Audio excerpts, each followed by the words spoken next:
अस्सलाम वालेकुम। उम्मीद करता हूँ सब अल्लाह के बंदे खैरियत से होंगे।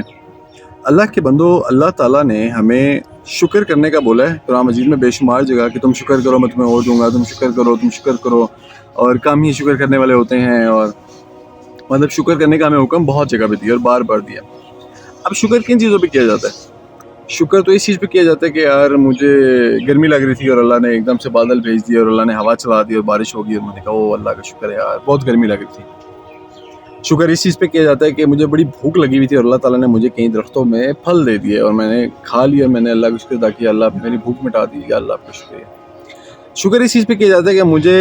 बहुत ज़्यादा प्यास लग रही थी और मैंने क्या किया कि मुझे पानी मिल गया ठंडा सा, और मैंने वो ठंडा सा पानी पी लिया और मैंने कहा शुक्र है मेरी प्यास बुझ गई और मैं अल्लाह का या अल्लाह आपका शुक्रिया। शुक्र इस चीज़ पे किया जाता है कि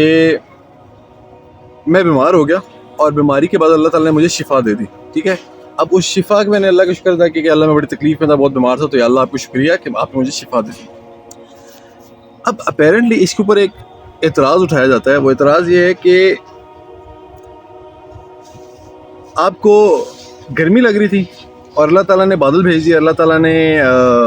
बारिश कर दी और अल्लाह ताला ने आपको सुकून दे दिया, उस पर आप शुक्र अदा करें। तो ऐसा भी तो हो सकता था कि अल्लाह ताला गर्मी का मौसम ही ना रखें, अल्लाह ताला सर्दी का मौसम ही ना रखें, अल्लाह ताला एक ऐसा मॉडरेट सा टेम्परेचर रख देंगे जिसमें आपको ना गर्मी लगे, ना आपको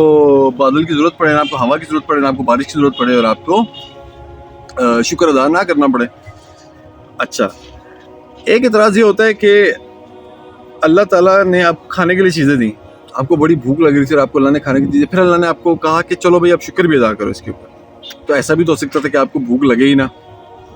आपको अल्लाह ने पहले भूख दी, फिर अल्लाह ने उस भूख का इलाज खाने की सूरत में दिया, फिर अल्लाह ताला ने आपसे कहा कि आप शुक्र अदा करें। फिर एक एतराज़ ये होता है कि यार आपको पीने के लिए पानी, आपको बड़ी प्यास लगी और आपने कहा यार मुझे पानी मिल गया और मैंने शुक्र अदा किया, मेरी प्यास बुझी। तो ऐसा भी तो हो सकता था कि अल्लाह ताला आपको प्यास दे ही ना, आपके बॉडी में प्यास का एलिमेंट ही ना हो, ना प्यास का एलिमेंट होगा और ना आपको प्यास बुझानी पड़ेगी, और प्यास बुझाएंगे नहीं तो शुक्र भी नहीं करना पड़ेगा। तो अल्लाह ताला ने आपको पहले प्यास दी, फिर अल्लाह ने आपको पानी दिया, फिर अल्लाह ने कहा कि आप मेरा शुक्र अदा करो। एक और एतराज़ ये उठता है कि आप बीमार होते हैं, अल्लाह ताला आपको शिफा देता है, ठीक है। अब ऐसा भी तो हो सकता था कि आपको अल्लाह बीमारी ना दे, मतलब बॉडी अल्लाह ताला ऐसी बनाए कि जिसको बीमारी लाहक ही ना हो किसी किस्म की। अब आपको बीमारी भी नहीं होगी, फिर अल्लाह ताला आपको शिफा भी नहीं देगा, फिर अल्लाह आपसे शुक्र, मतलब एक अल्लाह आपको बीमारी दे रहा है, फिर साथ ही अल्लाह आपको बीमारी का इलाज भी दे रहा है, और अब कह रहे हैं यार ये जो मैंने बीमारी का इलाज दिया ना, इस पर शुक्र अदा करो। अच्छा, देखने में तो ये बात बड़ी मतलब बिल्कुल भी इंसाफ के करीब नहीं लगती कि यार अल्लाह ताला पहले में पानी दे रहा है,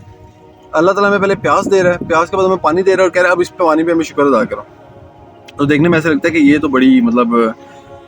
माज़अल्लाह नाउज़ुबिल्लाह नाइंसाफ़ी है। तो ये इतराज़ ऐसा अजीबोगरीब है और इतना इलॉजिकल है। अगर एक तरफ हम ये सोचें कि यार ऐसा होता है कि अल्लाह ताला हमें पहले कोई अल्लाह ताला हमें तलब देता है, उस तलब को फिर पूरा करता है, फिर कहता है चलो भी अब मेरा शुक्र अदा करो। तो अल्लाह ताला तलब ना देता तो हमें शुक्र भी ना अदा करना पड़ता। मतलब ये एक एतराज़ है, एक जनरल ये एतराज़ है। तो पॉइंट इज़ कि अल्लाह ताला अगर आपको तलब देता है और तलब देने के बाद आपकी उस तलब को पूरा करता है और फिर आपसे शुक्र का मुतालबा करता है, तो ये तो एक सिनेरियो हो गया जो कि इस वक्त चल रहा है। अब ऐसा भी तो हो सकता था कि अल्लाह ताला आपको तलब देता, अल्लाह ताला आपको भूख लगवाता, फल ना देता, कहता इम्तिहान है तेरा, अगर तूने जन्नत में जाना तो सब्र कर। अल्लाह ताला आपको गर्मी देता, गर्मी का तोड़ ना देता, बादल बारिश हवा ना देता, कहता बस इस गर्मी में रहो, क़यामत की गर्मी बहुत सख्त है, इस पर सब्र करो और चलो भाई जन्नत के लिए तैयार हो जाओ। अल्लाह ताला आपको बीमारी देता और फिर शिफा ना देता। अल्लाह ताला कहता बीमारी मैं तुम्हें दे रहा हूँ, ये आर्जी सी ज़िंदगी है, छोटी सी ज़िंदगी है, इसके अंदर ये बीमारी काट लो, आगे अपनी जन्नतें हैं, कोई बीमारी नहीं होगी, कोई कुछ नहीं होगा, शिफा ही शिफा होगी। अल्लाह ताला आपको प्यास देता और अल्लाह ताला ये कहता है कि तुम्हें प्यास तो मैं दूंगा और तुम शदीद तड़पोगे प्यास से, और फिर मैं तुम्हें पानी नहीं दूंगा, उस प्यास के तलब को बुझाने के लिए पानी नहीं दूंगा, और हौज़े कौसर पे जाके पानी पी लेना तुम क़यामत के दिन तक सब्र करो। और इसी सब्र में कई लोग मर जाते हैं, इसी सब्र में कई लोग तड़प के कुछ भी ना कर पाते। और अल्लाह ताला ये आपको, अगर ये वाला सिनेरियो होता, वो पहले वाले जो जिस पे इतराज़ होता है वो जो अभी चल रहा है हमारा, वो ना होता और ये वाला सिनेरियो होता कि अल्लाह ताला आपको तलब देता और उस तलब को पूरा करने के लिए कोई ज़राए ना देता, और उसके बाद कहता कि अब भी तू सब्र कर, अब फिर जाके जन्नत की तैयारी कर, अब तू जन्नत में जाएगा। तो अल्लाह ताला ناانصافی نہیں کرتا. اللہ تعالیٰ سے بڑا عادل کوئی بھی نہیں ہے. اللہ تعالیٰ ہی عادل ہے, اس کے علاوہ کوئی عادل ہو بھی نہیں سکتا. کوئی ہوگا بھی تو وہ اللہ تعالیٰ کی صفات میں سے اللہ نے اس کو کوئی تھوڑا بہت نواز دیا تو نواز دیا, ورنہ عادل اللہ ہی ہے. اللہ تعالیٰ اتنا رحیم ہے, اتنا کریم ہے, اتنا غفور ہے, اتنا شکور ہے, اور اتنا صبور ہے, اتنا رحمان ہے, اتنا کریم ہے کہ ہمیں اللہ تعالیٰ نے نہیں کہا کہ تم صبر کرو. اللہ تعالیٰ ہمارے گناہوں پہ صبر کر جاتا ہے. اللہ تعالیٰ نے ہم پہ اتنا رحم کیا, اللہ تعالیٰ نے ہم پہ اتنا کرم کیا, اتنا فضل کیا, اتنا ہمیں معاف کیا کہ اللہ تعالیٰ نے ہمیں طلب تو دی, اور اس طلب کے ساتھ ہمیں اس طلب کا توڑ بھی دے دیا. اللہ تعالیٰ نے ہمیں پیاس دی, پانی بھی دے دیا, بھوک دی, کھانا بھی دے دیا, گرمی دی, سردی بھی دے دی, بیماری دی, شفا بھی دے دی, مشکل دی, آسانی بھی دے دی, غم دیا, خوشی بھی دے دی. تو اللہ سبحانہ و تعالیٰ نے اس امتحان کو جو اس دنیا میں ہے بالکل بھی ناانصافی پہ قائم نہیں کیا, بلکہ بہترین عدل و انصاف پہ قائم کیا. بیسٹ آف دا بیسٹ یہی ہو سکتا تھا جو اللہ تعالیٰ نے ہمارے لیے کیا ہے, یا اس سے بہتر اللہ تعالیٰ کوئی اور بنانا چاہے تو یہ اعتراض بالکل آپ کہہ لیں کہ بالکل بھی ویلڈ نہیں ہے کہ اللہ تعالیٰ ہمیں طلب دیتا ہے اور اللہ تعالیٰ پھر ہمیں اس طلب کو پورا کرتا ہے اور پھر ہم سے شکر کا مطالبہ کرتا ہے. نہیں, بلکہ اللہ تعالیٰ نے آپ کو طلب دی ہے اور اللہ تعالیٰ نے اسی طلب کا آپ کو توڑ بھی دیا ہے, اور اس کا ایک لازمی نتیجہ نکلتا ہے کہ اللہ تعالیٰ کا شکر گزار بندہ ہم لوگ بن جائیں. تو اللہ تعالیٰ پہ اس طرح کے اعتراضات کرنے سے پہلے ہمیں یہ سوچنا چاہیے کہ ہمیں اللہ تعالیٰ ایسی زندگی بھی دے سکتا تھا کہ جس کے اندر ہمیں صرف طلب ہی طلب ہوتی, ہمیں پیاس ہی پیاس ہوتی, بھوک ہی بھوک ہوتی, گرمی ہی گرمی ہوتی, بیماری بیماری ہوتی, اور اس کے باوجود اللہ تعالیٰ کہتا ہے کہ اب تو صبر کر, اب تو شکر کر, اب تو صبر کر, اب تو شکر کر, اب تجھے میں جنت دوں گا, اب تجھے میں قیامت کے دن حوض کوثر سے پانی پلاؤں گا, اب تجھے میں ابدی شفا دوں گا, اب تجھے میں تیری میں بھوک ختم کر دوں گا, تیری میں بھوک سے جڑے سب مسئلے مسائل ختم کر دوں گا, اور تجھے میں ٹھنڈی نعمتوں والی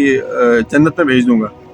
تو اللہ تعالیٰ کا ہمیں اسی بات پہ شکر ادا کرنا چاہیے کہ اللہ تعالیٰ نے ہمیں امتحان میں تو بھیجا ہے جس کو ہم نے خود قبول کیا ہے اور ہم آئے ہیں, اور اللہ تعالیٰ نے اتنا ایزی امتحان دیا ہے کہ اللہ تعالیٰ نے ہمیں مشکلات جو اپیرنٹلی مشکلات ہیں وہ مشکلات نہیں ہیں, وہ دی ہیں, اور ان کے ساتھ ساتھ اللہ نے توڑ بھی دے دیے, بھوک لگی تو رزق بھی دے دیا, اور پانی بھی دے دیا, اور ٹھنڈ بھی دے دی, اور شفا بھی دے دی ہے, and so on and so forth. اس کی مشکل کی پریشانی کا علاج بھی دے دی ہے, آسانی بھی دے دی ہے. تو ایسے اعتراضات کرنے سے پہلے یا ایسی شیطانی سوچوں کو سوچنے سے پہلے تھوڑا سا بیٹھ کے تھوڑا رحمانی سوچ بھی سوچ لینی چاہیے کہ کیا یہ چیزیں جو گردش کر رہی ہیں, اور کیا یہ چیزیں جو ہمارے کانوں میں آ رہی ہیں, کیا یہ چیزیں جو ہمارے بچوں کی زندگیوں کو اور بچوں کے دماغوں کو اور بچوں کی سوچوں کو افیکٹ کر رہی ہیں, کیا یہ صحیح بھی ہیں یا نہیں ہیں, یا ایسے ہی کوئی فضول قسم کے آرگیومنٹس ہیں جن کا اصل سے اور جن کا اللہ سے کوئی تعلق نہیں ہے. تو اللہ تعالیٰ کا شکر ادا کرتے رہیں,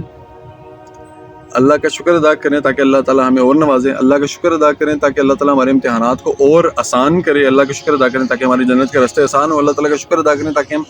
دنیا میں کامیاب ہوں, علم حاصل کریں, اور اس وقت جو بری طریقے سے ہم لوگ پسے ہوئے ہیں, چاہے وہ فطرتی علم ہو, چاہے وہ دینی علم ہو, چاہے وہ دنیاوی علم ہو, چاہے وہ کوئی بھی علم ہو, جو بری طرح مسلمان پٹے ہوئے, ہم اپنے عروج پہ واپس جائیں علم حاصل کر کے, پڑھ کے.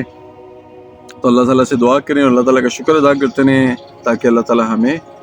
واپس ان جگہوں پہ پہنچے جس کے لیے اللہ تعالیٰ ہمیں پیدا کیا تھا, کہ اخرجت للناس, تمہیں لوگوں کے لیے نکالا ہے, خیر امت ہو تم, اخرجت للناس, تمہیں لوگوں کے لیے نکالا ہے. اللہ تعالیٰ عمل کی توفیق عطا فرمائے.